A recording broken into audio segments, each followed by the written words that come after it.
The first time I saw a human, I nearly expelled waste matter through my dorsal vents. Not my proudest moment as senior diplomat of the Galactic Consortium, but in my defense, humans are unsettling. Ambassador Zix'Taral, the human delegation has arrived, announced my assistant Vreen. His secondary appendages twitched nervously. At least I wasn't the only one affected by these bizarre creatures. How many? I asked, adjusting my formal membranes. The slight flutter helped calm my nerves. Just one, sir. One? My voice rose to a pitch that would make a hatchling wince. The fate of 15 planets hangs in the balance, and they send one negotiator. Green's eye stalks retracted slightly. Yes, sir. She calls herself Ellie Cooper. I blinked, all four of my eyes in sequence, a gesture my species makes when thoroughly confounded. This must be some sort of tactical insult. The humans are mocking us.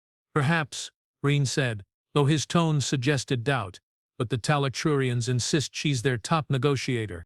Fine. Send in this Ellie Cooper. I spat the name like it was a piece of spoiled protein. Let's see what tricks the humans have planned. The door to my chambers slid open with a soft hiss, and in walked the most underwhelming creature I had ever laid eyes on. She stood approximately 70 centimeters tall with pale skin, auburn hair pulled back into what I later learned was called a ponytail, and eyes the color of Earth's oceans, a vivid blue-green that seemed to absorb everything around them.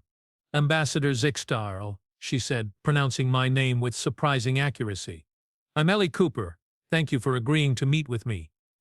Her voice was melodious, almost soothing, which I instantly recognized as a negotiation tactic. I refused to be manipulated. Miss Cooper, I replied coldly, I expected a full delegation. This is most unusual. She smiled. By the cosmic void, their teeth are terrifying. White, flat things lined up in neat rows, like the defensive plates of a Raxian boulder beast. I work better alone, she said simply, taking a seat without waiting for permission. Another insult, or just human ignorance of proper protocol. You realize what's at stake here? I couldn't keep the incredulity from my voice. The Talarian conflict has been raging for 37 galactic cycles, 15 planets, 6 sentient species, millions of lives lost. And your government sends you— Yep, she popped the P sound in a way that made my sensory ridges twitch. Just little old me. I stared at her for 17 full seconds. She stared back, unblinking. Do humans not need to moisten their visual organs? Disturbing. Very well, I finally said. The Consortium has provided accommodations for you. We begin formal negotiations tomorrow at the rise of the primary sun. Actually, she said, pulling out a small device what humans call a tablet. I'd like to start now, if that's all right with you. Now I glanced at Vryn, who looked as confused as a gastropod in a salt mine. No time like the present. She tapped at her device. I have studied the preliminary documents. I understand the Jaxians and Pertuvians are the main belligerents, with the Nordal, Extrusians, Fulgovians, and Hurlans caught in the crossfire. I clicked my mandibles in what my species recognizes as a sigh. That is a gross oversimplification of a complex geopolitical— But essentially correct, she interrupted. Yes. Great. And the primary dispute centers around the helioforming rights to the Pertuvian moons, particularly Nexus 8, which contains the galaxy's largest deposits of quantrium ore. I felt a strange sensation in my thoracic cavity. Humans call it unease. How had she absorbed so much information so quickly? That is correct. Perfect. She smiled again, teeth gleaming under the artificial light. Then I think we should invite all parties to dinner tonight. Dinner? I nearly choked on my own respiratory fluids. Miss Cooper, these species have been slaughtering each other for almost 4 decades. Some of them cannot even breathe the same atmospheric mixture without life support. And you want to have a meal together? Absolutely. She nodded enthusiastically. Food brings people together. Or, well, beings. Sorry, still working on my inclusive terminology. This is absurd, I declared, rising to my full height, nearly 3 meters tall compared to her diminutive frame. The Consortium has established protocols. With all due respect, Ambassador, she cut in, not seeming the least bit intimidated by my display, how well have those protocols worked so far? I deflated slightly. The situation is complex. Isn't it always? She stood, smoothing down her simple blue suit. Dinner. Tonight. All parties. I will handle the arrangements if you will handle the invitations. Deal. Before I could formulate a response, she extended her hand toward me, a bizarre human custom I had been briefed about but never experienced. After a moment's hesitation, I extended my primary appendage and allowed her to grasp it. Her skin was warm, soft, and dry, nothing like the mucus-coated appendages of my own species. Deal. I found myself saying, though I had no idea why I agreed. Excellent. She released my appendage. Oh, and one more thing, can you recommend a good tale around here? I will need something special for tonight. As she left my chambers, Reen turned all 6 of his eye stalks toward me. Sir, the Jaxian warlord Gruntak has sworn to disembowel any Pertuvian he sees, and the Hurlan ambassador is currently in a blood feud with the Nordahl's supreme commander. I am aware of Reen. This dinner will be a disaster. I am aware of Reen. Then why did you agree to it? I stared at the door through which the human had departed. I have absolutely no idea. The Consortium's grand dining hall had never witnessed such a bizarre gathering. 6 species that had spent nearly 40 years trying to annihilate each other, now seated around an enormous oval table, separated by neutral buffer zones of Consortium peacekeepers. The atmosphere was so thick with tension, you could have cut it with a Jaxian warblade, which incidentally, Warlord Gruntak had insisted on bringing to the table despite our weapons prohibition. This is madness, hissed Diplomat Solara of the Pertuvians, her crystalline exoskeleton clicking nervously as she eyed the Jaxians across the table. That savage has a disruptor hidden beneath his ceremonial armor. I can sense, and you have a molecular destabilizer in your thoracic pouch, retorted Gruntak, his 4 nostrils flaring. Don't play innocent, Crystal Skin. The Nordahl's supreme commander, a gaseous entity contained within an ornate hovering sphere, pulsed an angry red. If anyone so much as shifts their molecular structure aggressively, my fleet will reduce this entire quadrant to cosmic dust. Always with the threats. Gasbag, gurgled the Hurlan ambassador, a semi-aquatic being who required frequent misting to keep his skin membranes from drying out. This is why nobody invites you to sector summits anymore. I closed my eyes and counted to 10 in 7 different languages, a calming technique I had learned from a Zen master on the human colony of New Tibet. It wasn't working. Where is this human negotiator? Demanded Extrusian General Phalanx, his exoskeleton plates grinding irritably. If this is some kind of Tellurian trap, the doors to the dining hall slid open, and every being fell silent. Ellie Cooper entered, and for a moment I didn't recognize her. Gone was the simple blue suit. In its place she wore an elaborate garment that somehow incorporated elements from all 6 warring cultures. The bodice resembled Jaxian battle armor but was inlaid with Pertuvian crystal patterns. The flowing sleeves mimicked the gaseous movements of the Nordahl, while the lower portion of the garment shimmered with the iridescence of Hurlan's skin membranes. The collar bore the geometric precision of extrusion design, and wrapped around her waist was a sash with the distinctive woven patterns of Fulgovia. It was a sartorial impossibility, a garment that should have been a hideous mishmash of conflicting designs, but was instead a stunning harmony of disparate elements. "Good evening, everyone," she said, smiling that terrifying human smile. "I hope I haven't kept you waiting too long. I wanted to make sure I got the details right." No one spoke.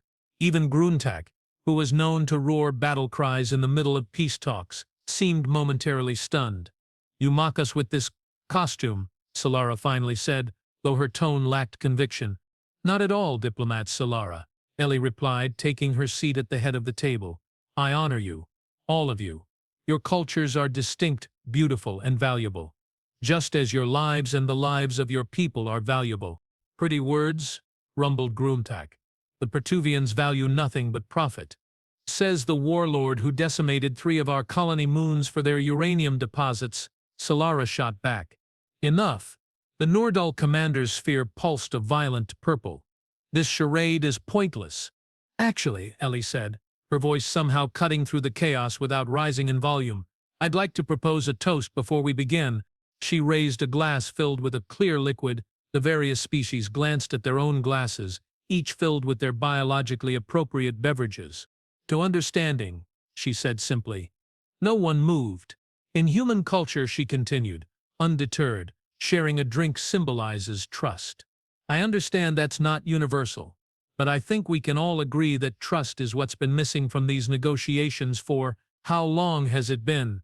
37 galactic cycles, 38 next lunar phase, corrected the Fulgadan Prime Minister, a towering insectoid who had thus far remained silent. 38 years of fighting, Ellie nodded. That's longer than I have been alive. I'm only 34, you know. This revelation caused a ripple of murmurs around the table. The idea that such a young creature had been sent to negotiate a conflict older than herself seemed to puzzle many of the delegates. On Earth, she continued, we have a saying, insanity is doing the same thing over and over and expecting different results. For 38 years you have tried to resolve this conflict through threats, violence, and traditional diplomatic channels.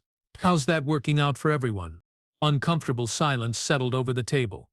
So, she raised her glass higher, to trying something different, to understanding.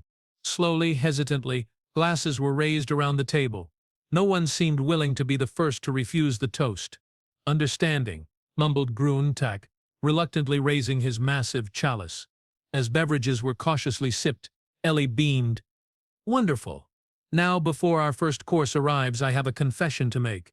She leaned forward conspiratorially. I'm not actually a diplomat. I nearly spat out my nutrient solution. What? Nope. She shook her head, seeming almost cheerful about this revelation. My official title is Consultant on Cross-Cultural Communication and Conflict Resolution. But that's too long for business cards, so I just go with Negotiator. The Tellurian government sent a consultant to resolve the deadliest conflict in modern galactic history. The Extrusian general's voice modulator could barely process his disbelief. Oh, I don't work for the government, Ellie said casually as servants began bringing in the first course. I'm an independent contractor. They hire me when things get really messy. This is outrageous. The Nordal commander's sphere vibrated with indignation. We demand a proper diplomatic envoy. Tell me, Commander, Ellie said, her tone shifting subtly. How many proper diplomatic envoys have you vaporized in the last decade? The gaseous entity pulsed but didn't respond. The way I see it, she continued, examining what appeared to be some kind of soup that had been placed before her, you have all tried the traditional approach. Didn't work, so now you get me. And what exactly can you do that countless diplomats couldn't? Asked Solara, her crystalline limbs clinking skeptically. Ellie took a spoonful of her soup, savored it for a moment, then set the spoon down carefully. Listen, scoffed Grunek. We have had listening posts in each other's territories for decades. That's eavesdropping, Ellie corrected. Not listening. For instance, right now I'm listening to the fact that while you all claim to hate each other, you have all shown up for dinner. Interesting, isn't it? The delegates exchanged uncomfortable glances. Furthermore, she continued, I have listened to the economic reports from all 15 planets involved in this conflict. Would anyone like to guess what they have in common? Silence. Every single economy is on the brink of collapse, she stated flatly, even yours, Warlord Grumtak, despite the Jaxian reputation for resource acquisition. The massive warlord's secondary arms twitched a sign of agitation among his species. This war is bankrupting all of you, Ellie said, her voice gentle but firm. The Quantrium ore on Nexus 8 that you are all fighting over. At current market value, it's worth approximately 83.2 trillion galactic credits. The Pertuvian diplomats' crystal facets glinted with avarice. The combined cost of this war over the past 38 years, Ellie continued, just over 1.4 quadrillion galactic credits. You could have heard a nano pin drop in the silence that followed. You have all spent more fighting over the ore than it's actually worth, she concluded, taking another spoonful of soup. By a lot. That cannot be accurate, stammered the Fulgavan Prime Minister. Oh, but it is, Ellie replied. I have spent the last week analyzing every financial report, every military expenditure, every resource allocation from all 6 of your species. The numbers don't lie. And why should we trust your analysis? Demanded General Phalanx. You shouldn't, she said simply. You should verify it yourselves. In fact, I insist on it. I have prepared data packets for each of you containing my full analysis, including sources. Have your best financial minds go through it. I will wait. The servers began clearing the soup course and bringing out the main dishes, each specially prepared to accommodate the various biological requirements of the attendees. While you are doing that, Ellie continued, seemingly unfazed by the stunned silence around the table, let's talk about something else. For instance, did you know that the helioforming technology you are all fighting to control has been rendered obsolete? This prompted an immediate uproar.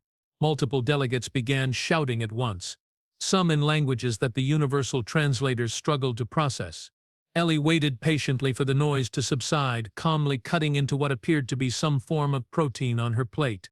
3 standard years ago, she said once the commotion had died down, a scientist named Talia Patel at the Mars Research Colony developed a new technique called quantum environmental restructuring. It's cheaper, faster, and doesn't require quantrium ore at all. Impossible, declared Solara. Helioforming requires quantrium to stabilize the atmospheric conversion process. It did, Ellie agreed. Until it didn't. That's how technology works. It evolves. Sometimes it makes what we have been fighting over completely irrelevant. She took a bite of her food, chewed thoughtfully, and swallowed before continuing. The truly interesting part is that none of your intelligence agencies picked this up. You have all been so focused on watching each other that you ignored what the humans were doing. I watched the delegates process this information, their various physiological reactions revealing a mixture of disbelief, anger, and most surprisingly a dawning horror. You are lying, Gruntak growled, but his secondary arms had gone completely still, a sign of deep concentration among Jaxians. Again, I encourage you to verify everything I'm saying, Ellie replied. In fact, I have brought technical schematics of the QER process. Your scientists can review them. It's not classified information. Dr. Patel published her findings in the Interstellar Journal of Terraforming Sciences. Subscription-based, of course, but readily available to anyone who was paying attention. The Nordal commander's sphere had shifted to a pale blue, a color I recognized as indicating serious contemplation in their species. If what you say is true, the gaseous entity said slowly, then this conflict has been pointless. Not entirely, Ellie said, setting down her utensils. Nothing that teaches us something is ever completely pointless. And I think you have all learned quite a bit about the cost of war, haven't you? The second course was cleared away and desserts were brought out. No one seemed particularly interested in eating anymore. So what now, human?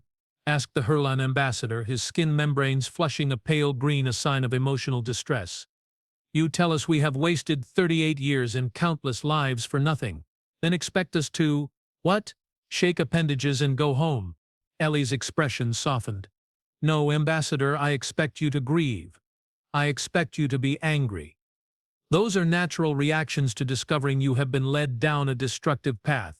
Led by whom? Demanded General Phalanx. By fear, she answered simply.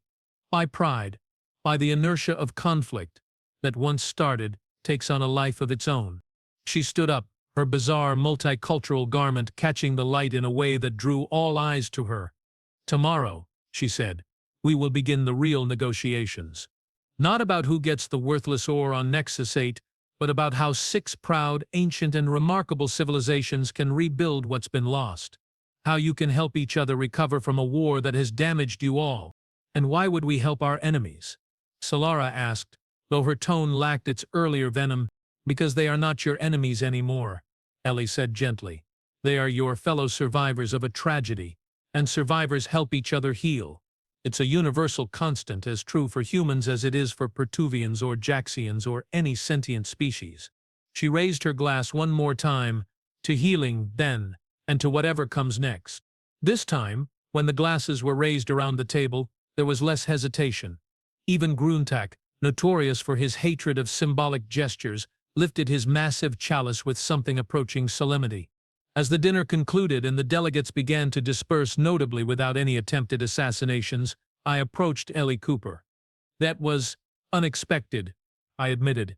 She smiled that alarming human smile. The truth often is, Ambassador Zix'Taral. You have given them much to consider. I have given them facts, she corrected. What they do with those facts is up to them. And what if they choose to continue fighting? I asked. What if they decide the ore has strategic value beyond its market price? Her smile faded slightly. Then I moved to Plan B, which is, Let's hope we don't need to find out. She patted my upper appendage in what I assumed was meant to be a reassuring gesture. Get some rest, Ambassador. Tomorrow's going to be interesting. As she walked away, Vreen sidled up beside me, all 6 of his eye stalks focused on her retreating form. Sir, he whispered, I have just received word from our intelligence division. This human, Ellie Cooper, she's the same negotiator who resolved the Proxima Centauri standoff 3 solar cycles ago. My respiratory sacs constricted. The one who got the Arcturians to withdraw their armada. Yes, sir. And before that she mediated the Mars colony independence crisis. And before that, the lunar resource wars. I finished, a chill running through my thoracic cavity. 3 conflicts, 0 casualties once she got involved. Yes, sir, the humans call her the peacemaker. I watched as the door closed behind her. No, Voreen, they call her their secret weapon. The first sun was beginning to rise on what promised to be a very interesting day indeed. When I arrived at the negotiation chamber the next morning, I found it completely transformed. The traditional rectangular table had been replaced by a circular one. The formal seating arrangements meticulously planned to keep hostile parties separated had been abandoned, and in the center of it all stood Ellie Cooper, looking entirely too pleased with herself. What is the meaning of this?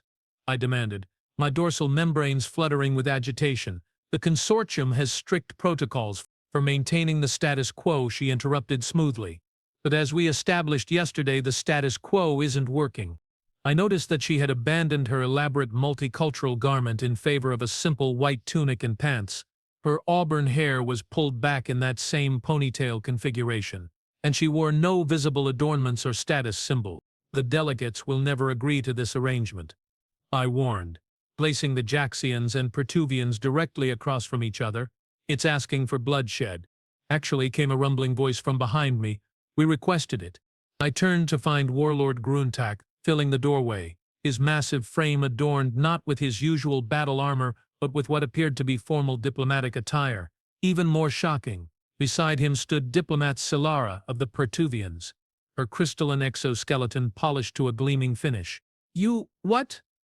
I couldn't process what I was seeing.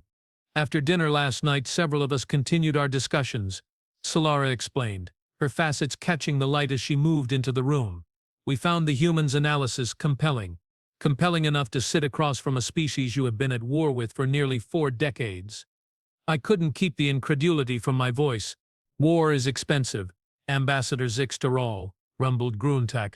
The Jaxian economy cannot sustain another 5 years of conflict, let alone another 38.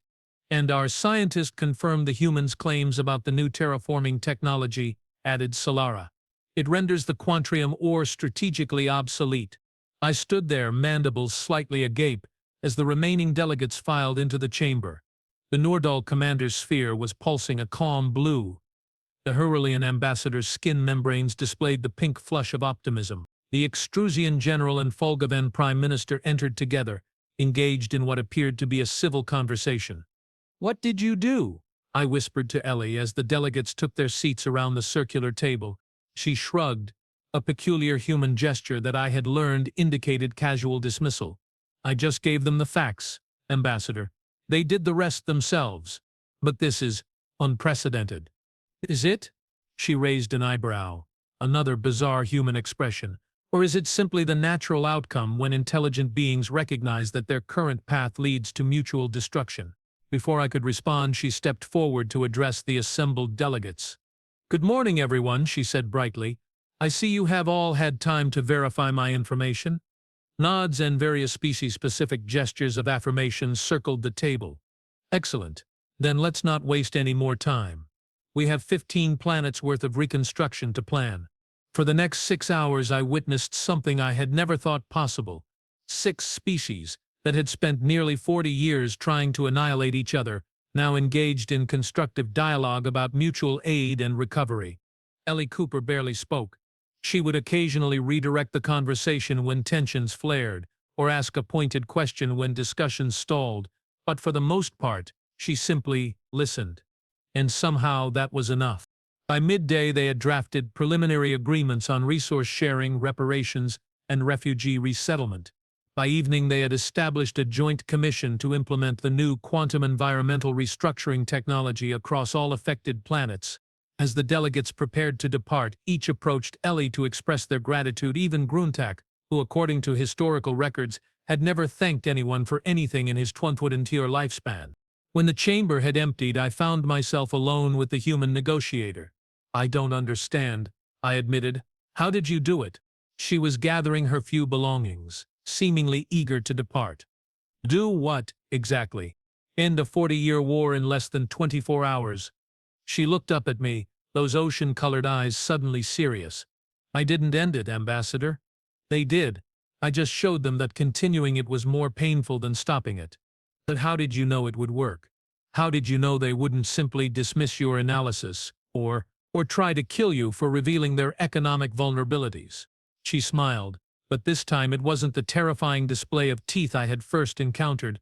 It was something softer, almost sad, because despite all our differences, humans, Zatorians like yourself, Jaxians, Pertuvians, all of us, we share one universal trait: self-preservation. When faced with extinction or adaptation, sentient beings will choose adaptation almost every time. Almost. Her expression darkened momentarily. There are exceptions. That's when Plan B becomes necessary. You mentioned this Plan B before. What exactly? Let's hope you never need to find out. She slung a small bag over her shoulder. My shuttle leaves in an hour. It's been a pleasure working with you, Ambassador Zix'Taral. As she turned to leave, I felt compelled to ask one final question. Miss Cooper, Ellie, the other conflicts you resolved, Proxima Centauri, the Mars colony crisis, the lunar resource wars, did you use the same approach? She paused at the doorway, looking back over her shoulder. Every conflict is different, Ambassador. Different causes, different stakes, different breaking points. A small smile played at the corners of her mouth. But yes, the core principle remains the same. Find what matters to each party, then show them how the conflict threatens it. And if what matters most to them is the conflict. Her smile faded. Then you are not dealing with rational actors, and different measures become necessary. With that cryptic statement, she departed, leaving me alone in the circular chamber where history had been made. Later that evening, as I prepared my official report to the Consortium, my communication array chimed with an incoming transmission. It was from Earth, specifically, from the office of the Tellurian ambassador to the Galactic Consortium. Ambassador Zix'Taral, the human diplomat, greeted me, his expression grave. "I understand the Tellurian conflict has been resolved." "Yes, Ambassador Jackson," I replied. "The peace accords were signed 3 hours ago. All hostilities have ceased." "Remarkable," he murmured. "And Miss Cooper's methods were acceptable?" An odd question. More than acceptable. They were revolutionary. In fact, the Consortium is considering implementing some of her approaches in other ongoing conflicts. Ambassador Jackson's expression remained carefully neutral. "I see. And did she need to employ any extraordinary measures?" "Extraordinary measures?" I repeated, confused. She presented economic data and technological information that the delegates verified independently. Is that what you mean? The human diplomat's shoulders visibly relaxed. "Yes, exactly. Excellent. Please extend the Consortium's full cooperation if Miss Cooper requests transport to her next assignment." "Her next assignment? But the peace accords have been signed. What more is there to do?" Ambassador Jackson's expression turned grim. "I'm afraid another situation has developed in the Epsilon Eridani system. The details are classified, but it's serious." "How serious?" "Let's just say that Miss Cooper's particular skills are urgently required." After the transmission ended, I sat in silence for several minutes, contemplating the enigma that was Ellie Cooper, a simple consultant who had accomplished in one day what legions of diplomats had failed to achieve in 4 decades. I accessed the Consortium's database and input a search query for all available information on this remarkable human. The results were oddly sparse, almost as if her records had been deliberately minimized. But one detail caught my attention: a security classification code attached to her personal file. A code I had seen only once before, during the Gorgon incursion 15 cycles ago. The code translated roughly to absolute last resort. Why would the humans classify their most effective peacemaker with such an ominous designation? What exactly was Plan B? And why did the thought of it send a chill through all four of my hearts? 3 standard months after the Tellurian conflict resolution, I found myself in the most unlikely of places, Earth. The Consortium had appointed me as special envoy to the human homeworld, a reward for my role in the successful peace process. Though between you and me, being stationed on a planet with such oppressive gravity and chaotic weather patterns felt more like punishment. Ambassador Zix'Taral, welcome to New Geneva, said my human liaison, a tall, dark-skinned male named Thomas Okafor. I trust your journey was comfortable. As comfortable as hurtling through the void in a metal container can be, I replied, my respiratory sac still adjusting to the dense oxygen mixture. Your planet's atmosphere is robust. Okafor smiled politely at my discomfort. You will acclimate quickly. The diplomatic quarter has been adjusted to provide environmental conditions more similar to Zeta Prime. How considerate, I managed, trying not to sound as miserable as I felt. The truth was, nothing about Earth felt right. The colors were too vivid, the sounds too sharp, the smells too everything.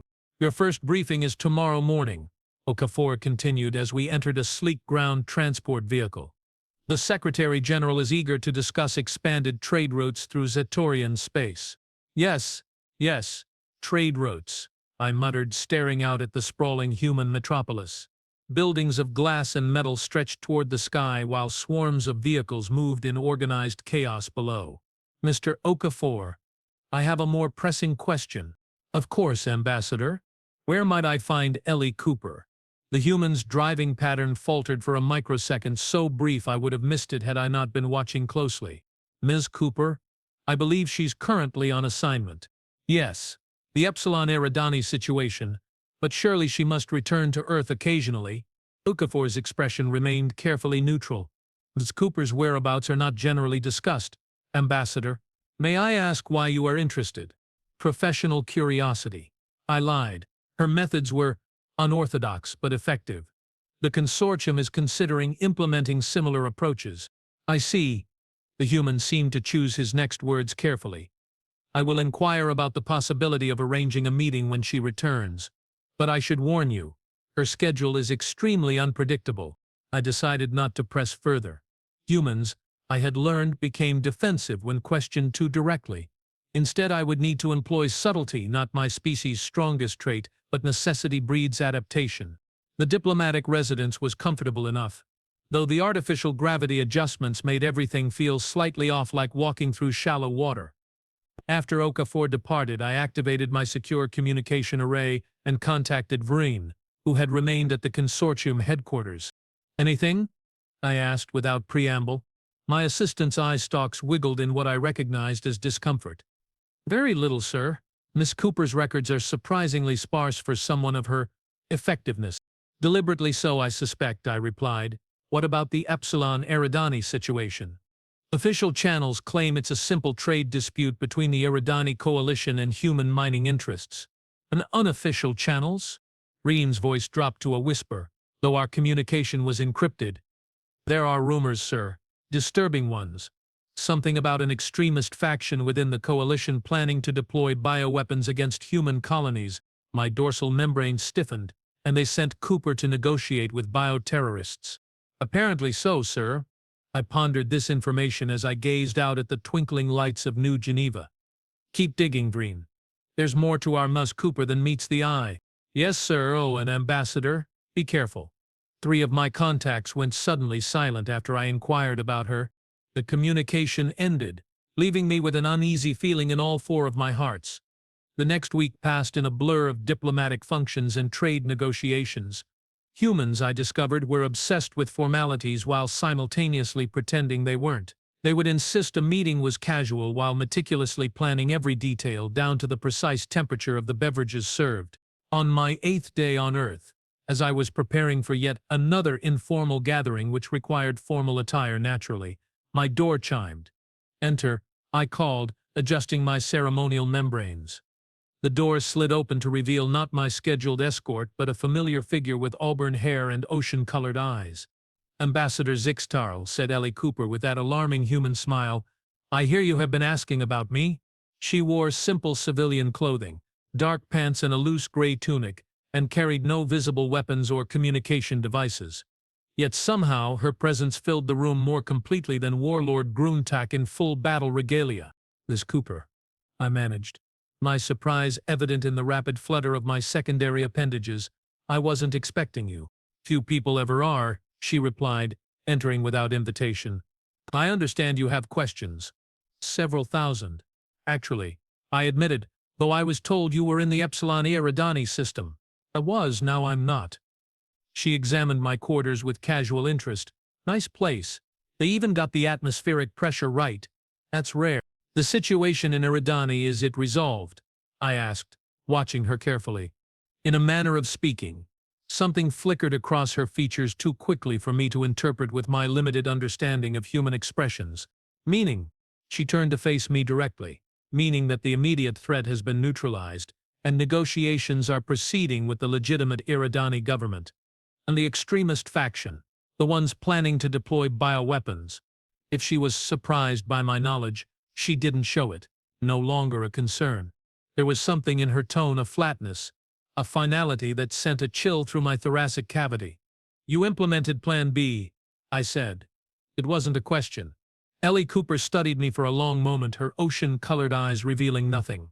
Then she smiled, but it didn't reach those eyes. Walk with me, Ambassador. I think it's time we had a proper conversation. The diplomatic compound featured an enclosed garden designed to accommodate various alien physiologies. During standard hours, it would be populated with diplomats and their staff. But Ellie had timed our visit for the facility's designated night cycle when most species would be engaged in their rest periods. We walked in silence along a winding path bordered by bioluminescent flora from a dozen different worlds. The artificial sky dome above displayed a reasonable facsimile of Earth's night sky, complete with a large lunar projection. Beautiful, isn't it? She finally said, gesturing toward a cluster of glowing blue plants. Pharian moon blossoms. They only grow on a small asteroid in the Phorian belt. The entire species nearly went extinct during the mining boom 50 years ago. Yet here they are, I observed. Yes. Someone decided they were worth saving. She touched one gently, causing it to pulse brighter. Even as they were tearing apart the asteroid for its valuable ores, someone took the time to preserve these. Is this a metaphor, Miss Cooper? Because my species tends to prefer direct communication. She laughed, a strange, melodious sound that echoed through the empty garden. Yes, Ambassador, it's a metaphor. And please call me Ellie. Very well, Ellie. Perhaps you could explain why my assistant's contacts went silent after inquiring about you, or why your personal file contains a security classification usually reserved for doomsday weapons. She continued walking, her pace unhurried. What do you know about human history, Ambassador? The standard diplomatic briefing. Your rapid technological development, your expansion to nearby star systems, your remarkably peaceful integration into the Galactic Consortium despite your species' propensity for internal conflict. Internal conflict, she repeated, nodding. That's a polite way of putting it. We have spent most of our recorded history trying to exterminate each other. Did you know that? It was mentioned in the briefing. But did you understand it? Really understand it? She stopped by a small pond where creatures similar to Earth's fish swam in lazy circles. Humans have elevated killing to an art form. We have invented thousands of ways to end each other's lives, from simple clubs to nuclear weapons to engineered plagues. I watched her carefully, noting the tension in her posture. Many species have violent histories, but few have our creativity, she countered, or our duality. The same minds that compose symphonies also design weapons that can wipe out continents. The same hands that save lives in hospitals also deploy bombs that kill thousands. What does this have to do with your classification code? She turned to face me directly. Everything. Because at some point humanity realized that this duality, this capacity for both creation and destruction, could be useful on a galactic scale. I don't understand. Don't you? Her eyes seemed to grow colder. The Consortium accepted Earth into its ranks because we appeared to have moved beyond our violent tendencies.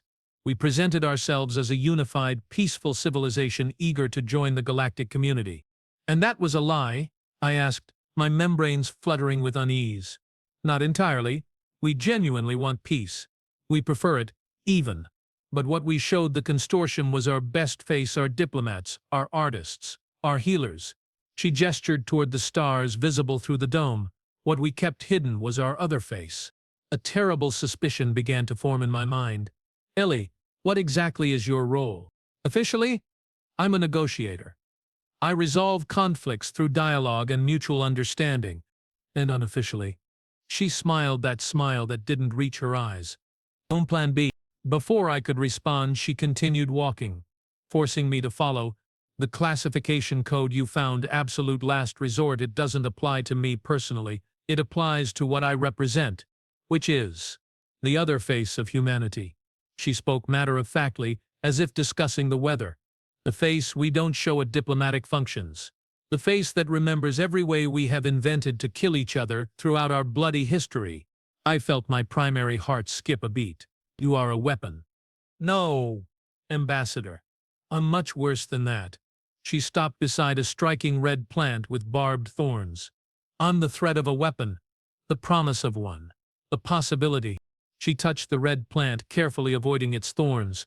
This is a Tyrolean fire fern. Beautiful, but those barbs contain a neurotoxin that can kill a being your size in 30 seconds. Yet here it is, in a peaceful garden, harming no one.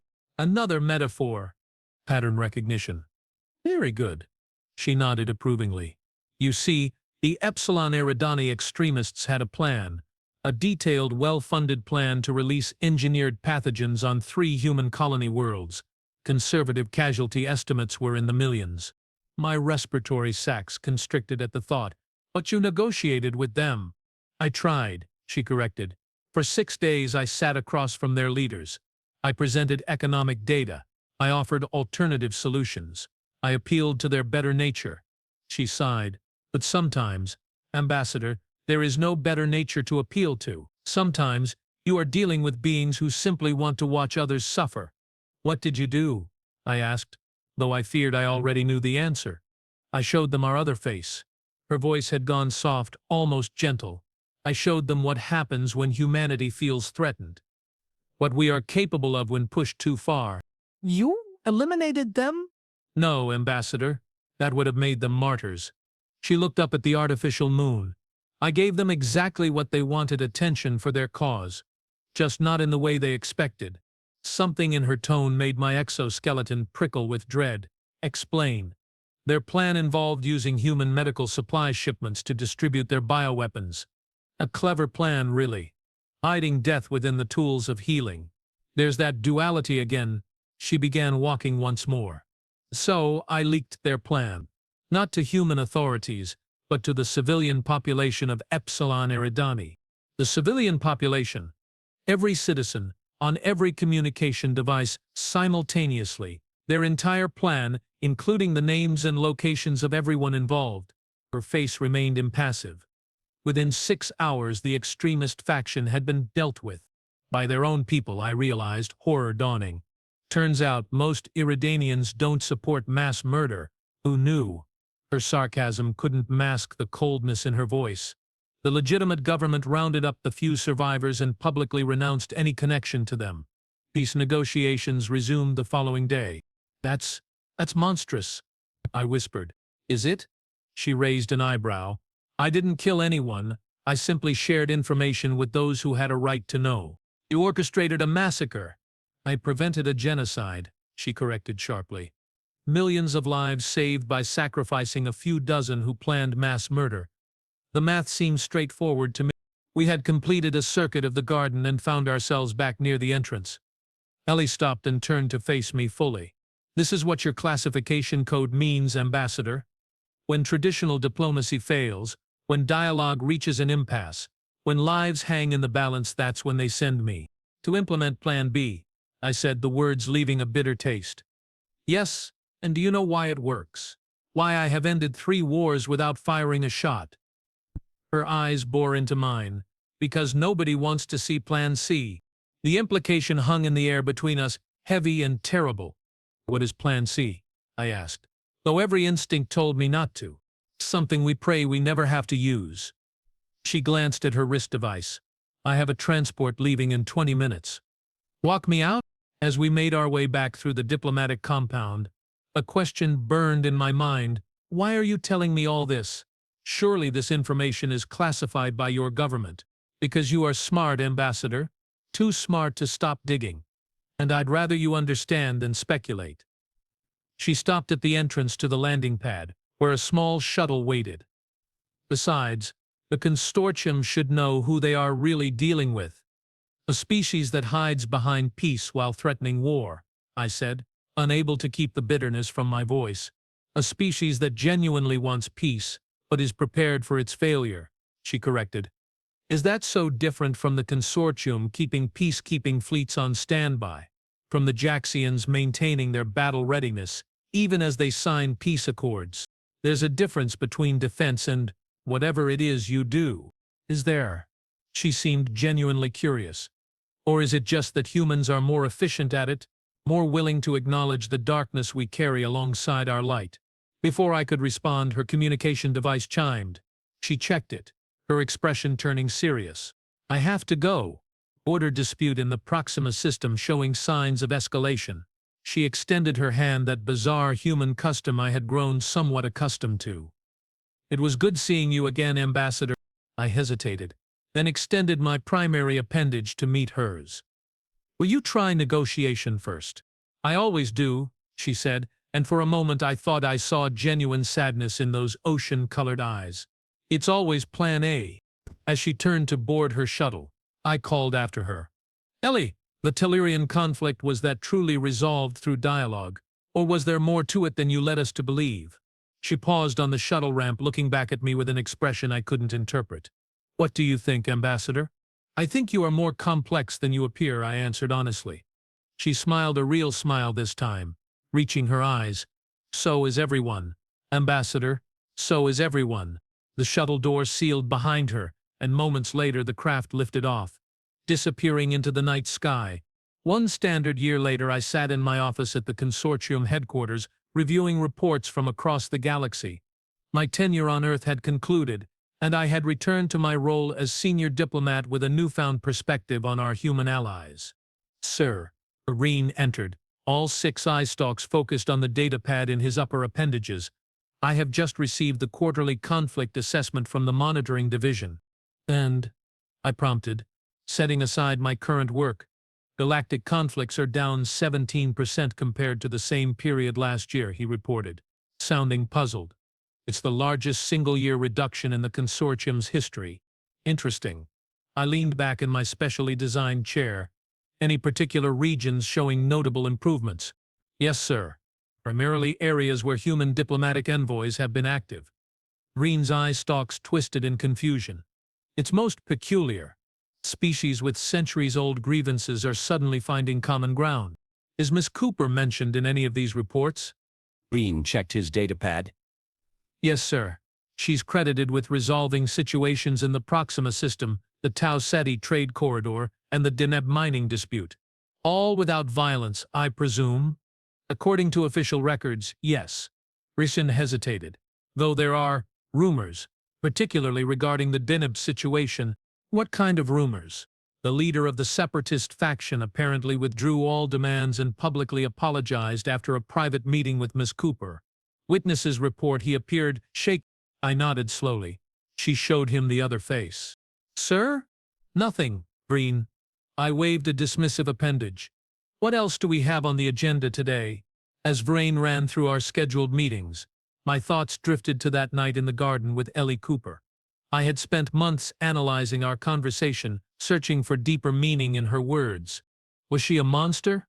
A peacemaker? A necessary evil in an imperfect galaxy? Perhaps she was all of these things, a living embodiment of humanity's duality, their capacity for both compassion and cruelty, for creation and destruction. My contemplation was interrupted by a priority communication alert.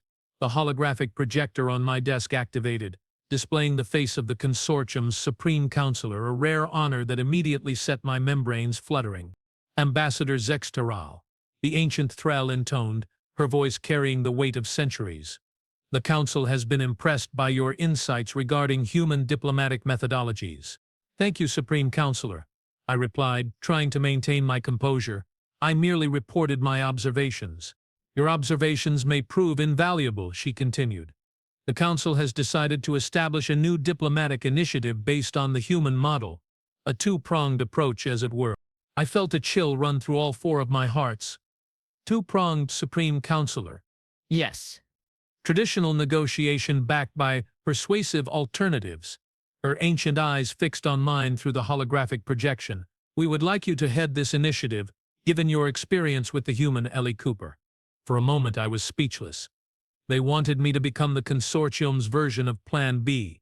With respect, Supreme Counselor, I finally managed. I'm not certain this approach aligns with the Consortium's founding principles of peaceful cooperation. The galaxy is changing, Ambassador. Her tone brooked no argument. We must adapt or risk becoming irrelevant. The humans have demonstrated the effectiveness of their methods. The reduction in conflict speaks for itself. At what cost? I asked before I could stop myself.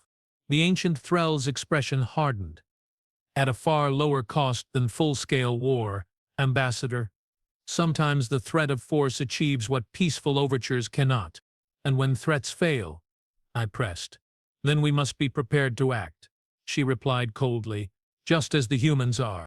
After the communication ended, I sat in silence, staring at the space where the hologram had been. Was this humanity's true legacy to the galaxy? Not art or music or literature, but the refinement of coercion disguised as diplomacy. My private communication device, the one not monitored by the Consortium, chimed softly. A text-only message from an untraceable source. The darkness exists whether we acknowledge it or not. The choice is whether to control it or be controlled by it. Dinner next time you are on Earth? Despite myself, I found my mandibles clicking in what humans would recognize as laughter. Of course she knew about my conversation with the Supreme Counselor. Of course she was monitoring my communication. I typed a simple reply, only if you promise not to show me your other face. Her response came seconds later. Deal. Besides, it's the first face that ends wars. The second just ensures they stay ended. I stared at her words for a long time, contemplating their implications. Perhaps she was right. Perhaps the galaxy needed beings willing to navigate the shadows so others could remain in the light. Perhaps peace sometimes required the distant threat of its opposite. Or perhaps we were all doomed to become monsters in the name of security. The next day, I accepted the Supreme Counselor's offer.